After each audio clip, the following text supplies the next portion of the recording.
আসসালামু আলাইকুম। নকিব ক্লাসরুমের পক্ষ থেকে তোমাদের জানাই আন্তরিক শুভেচ্ছা ও অভিনন্দন। আজকে আমরা আলোচনা করব একাদশ ও দ্বাদশ শ্রেণীর উচ্চতর গণিত বিষয়ের প্রথম পত্রের তৃতীয় অধ্যায় নিয়ে, অর্থাৎ সরলরেখা। আর প্রশ্নমালা হলো 3.2। প্রশ্নমালা 3.2 এর 8-এর 1 নম্বর কোশ্চেন দিয়ে আজকে আমি আলোচনা শুরু করব। কোশ্চেনটি হলো 1,2 ও 6,7 বিন্দুদের সংযোজক রেখাকে 3,4 বিন্দুটি যে অনুপাতে অন্তর্বিভক্ত করে তা নির্ণয় করো। কোশ্চেনটি স্ক্রিনে দেওয়া আছে, তোমরা স্ক্রিন থেকে দেখে নিতে পারো। আর আমরা যে বইটি অনুসরণ করতেছি সেটি হলো এসইউ আহমেদ স্যারের বই। তাহলে শুরু করা যাক 8-এর 1 নম্বর কোশ্চেন।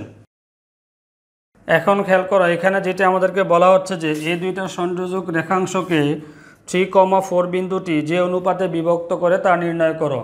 এখন যদি আমি এটা দিয়ে একটা রেখাংশ অঙ্কন করি তাহলে রেখাটা কেমন হবে? এই বিন্দুটা হলো আমাদের 1,2, ধরে নিলাম হচ্ছে একটা বিন্দু। এ হচ্ছে আমরা একটা এবি রেখা অঙ্কন করলাম, এটা হচ্ছে ধরলাম বি বিন্দু 6,7। এখন এখানে বলা হচ্ছে যে এটাকে 3,4 বিন্দুটি অন্তর্বিভক্ত করে, তার মানে ভিতরে একটা বিন্দু ধরে নিলাম হচ্ছে এটা সি বিন্দু 3,4। তার মানে এখান থেকে আমাদেরকে বের করতে হবে এই রেখাংশটা কত অনুপাতে বিভক্ত হয়। এখন দেখো, অনুপাত বের করতে হলে আমরা জানি হচ্ছে এখানে অনুপাতটা ধরে নিতে হয় m1:m2। তাহলে ধরে নিলাম হচ্ছে এটা m1 আর এটা হচ্ছে আমাদের m2। এখন আমরা অন্তর্বিভক্তিকারী বিন্দুর স্থানাঙ্ক যে সূত্র ছিল সেই সূত্রটা প্রয়োগ করব। তাহলে আমরা লিখতে পারি যে এবি রেখাকে, সুতরাং আমরা জানি অন্তর্বিভক্তিকারীর ক্ষেত্রে মাঝখানে যে বিন্দুটা থাকবে অথবা যে রেখার ভিতরে যে বিন্দুটা থাকবে সেই বিন্দুটা ইকুয়ালের বাম পাশে আসবে, তার হচ্ছে 3,4 ইকুয়াল, আর ডান পাশে আমাদের সূত্র বসবে m1 ইন্টু হলো x2, এটা হলো x1 y1, এটা হলো x2 y2, তাহলে হচ্ছে 6 প্লাস m2, তারপর হচ্ছে x1 হলো এখানে 1 ডিভাইডেড বাই হলো m1 প্লাস m2 কমা, তারপর হচ্ছে y এর অংশ নিচে লিখে রাখি m1 প্লাস m2, তাহলে এখানে হবে m1 ইন্টু y2 হলো 7 প্লাস m2 ইন্টু হলো y1 হলো এখানে 2। সূত্রগুলো আমাদের স্ক্রিনে দেওয়া থাকবে, তোমরা স্ক্রিন থেকে সূত্রগুলো দেখে নিতে পারো।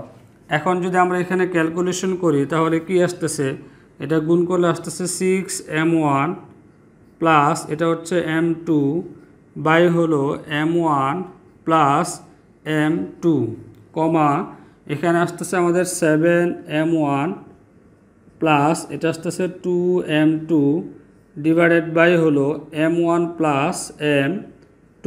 এটা ফার্স্ট ব্র্যাকেট দ্বারা আবদ্ধ করব। এখন একটা জিনিস খেয়াল করো, যেহেতু আমাদেরকে কোশ্চেনে বলা হচ্ছে যে 3,4 বিন্দুটি কত অনুপাতে বিভক্ত করবে বা কত অনুপাতে রেখাংশটাকে অন্তর্বিভক্ত করবে। আমরা জানি অনুপাত বের করার সময় হয় x এর অংশ নিয়ে ক্যালকুলেশন করতে হয়, না হলে y এর অংশ নিয়ে ক্যালকুলেশন করতে হয়। যে কোনো একটা নিয়ে ক্যালকুলেশন করলে আমাদের অনুপাত চলে আসে। এই কারণে আমরা এখানে x এর অংশ নিয়ে ক্যালকুলেশন করব। আর যেহেতু আমাদের এই পাশে আছে 3,4, যদি x এর অংশ নিয়ে ক্যালকুলেশন করি এখানে x এর মান হচ্ছে 3 আর এখানে হচ্ছে x এর অংশ হলো এটা, তাহলে আমরা লিখতে পারি যে 3 equal 6m1 plus m2 by হলো m1 প্লাস m2।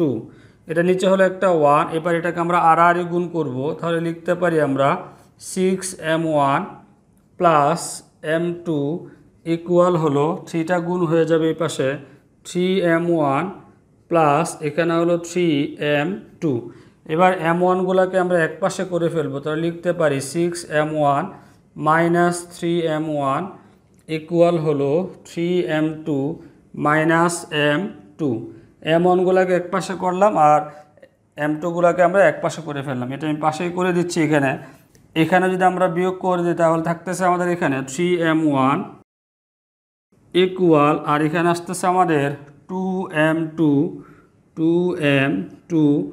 বা এখন যদি আমরা এটা লিখি m1 বাই হলো m2 ইকুয়াল, যেহেতু এটা আমরা ভগ্নাংশ আকারে প্রকাশ করলাম, এখন তাহলে সংখ্যাগুলো কিভাবে লিখব?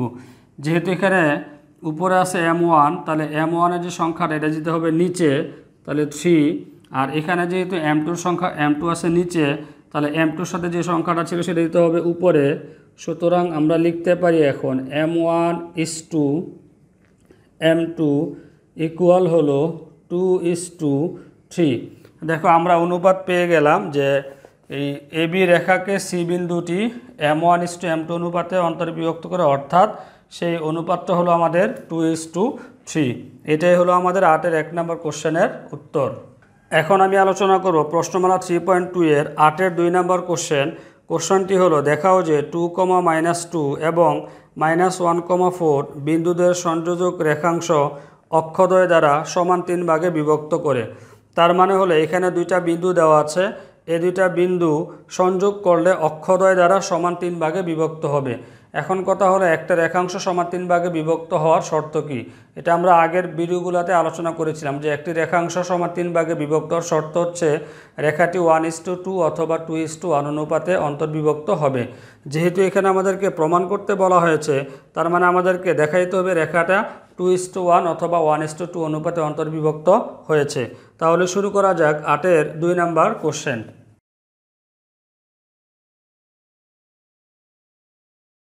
এখন খেয়াল করে এখানে যেহেতু আমাদেরকে বলা হয়েছিল যে দেখাও যে 2, -2 এবং -1, 4 বিন্দু দুইটা সংযোজক করলে অক্ষদ্বয় দ্বারা সমান 3 ভাগে বিভক্ত হবে। এই জন্য আমরা একটা x অক্ষ নিলাম আর একটা y অক্ষ নিলাম, নিয়ে এই রেখাটা অঙ্কন করলাম। যেহেতু এটা প্লাস মাইনাস, তাহলে চতুর্থ চতুর্ভাগে যাবে, এটা মাইনাস প্লাস, এই জন্য এটা দ্বিতীয় চতুর্ভাগে আসবে।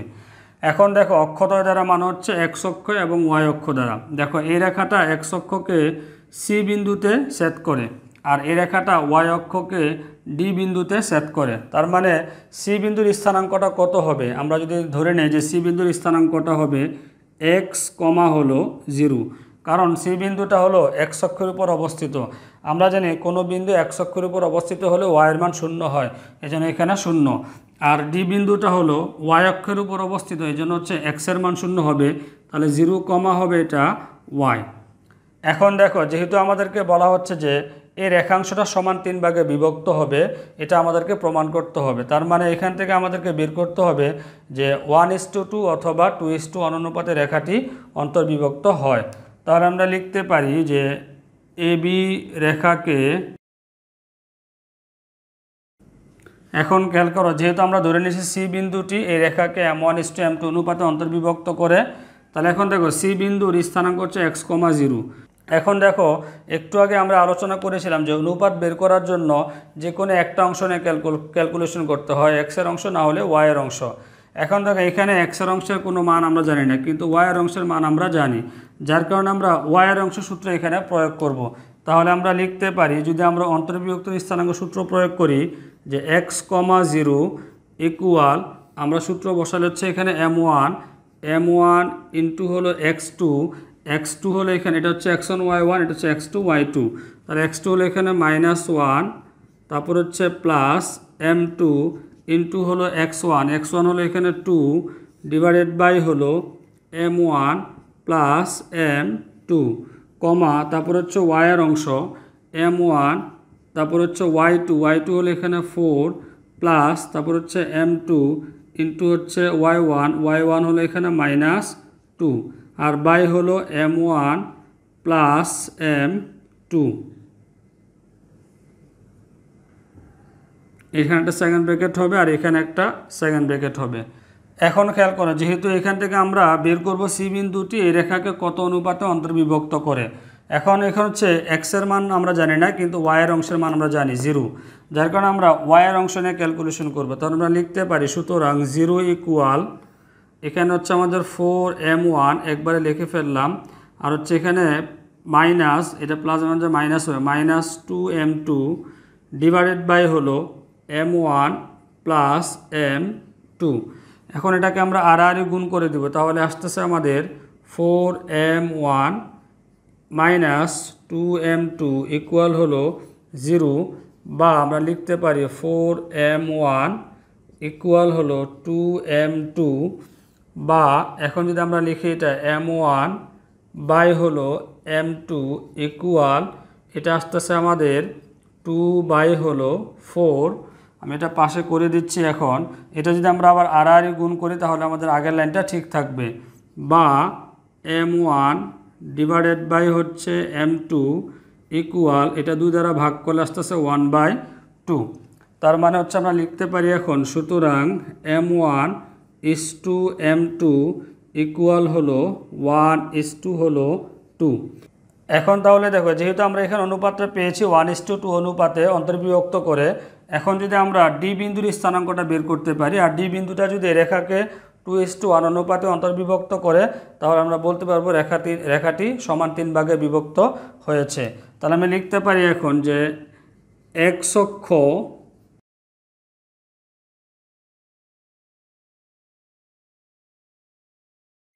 এখন খেয়াল করে আমাদের এখন বের করতে হবে ডি বিন্দুর জন্য। তাহলে আমরা লিখতে পারি যে সুতরাং এবি রেখাকে,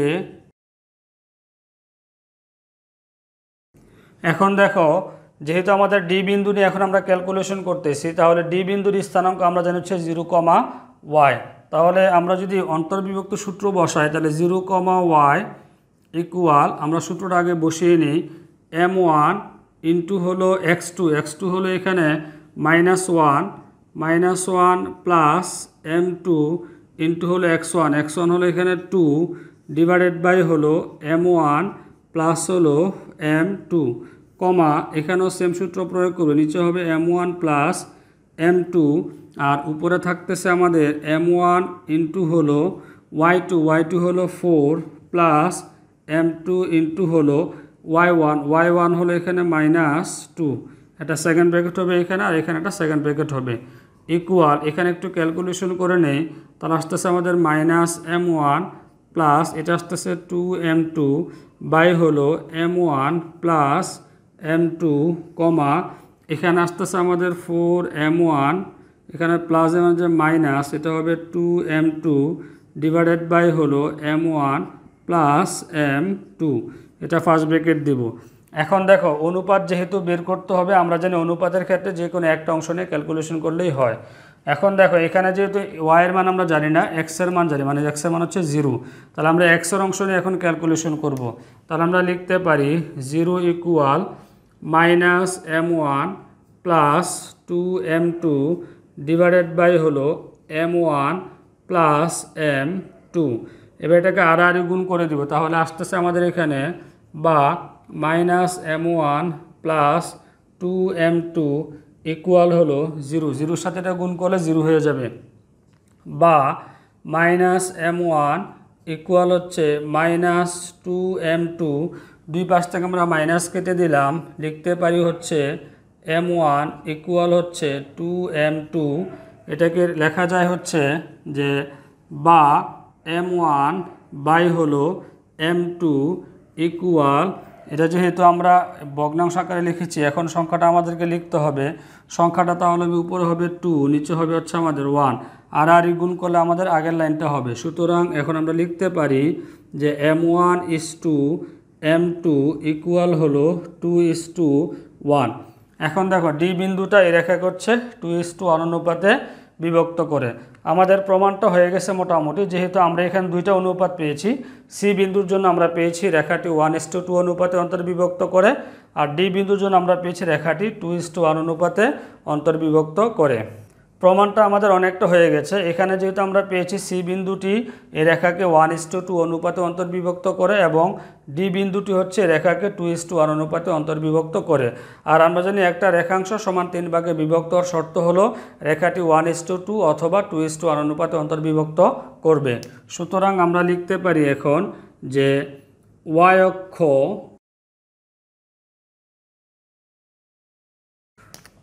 এই অংশের পর এই অংশটা হবে। সুতরাং আমরা এখন লিখতে পারি যে এবি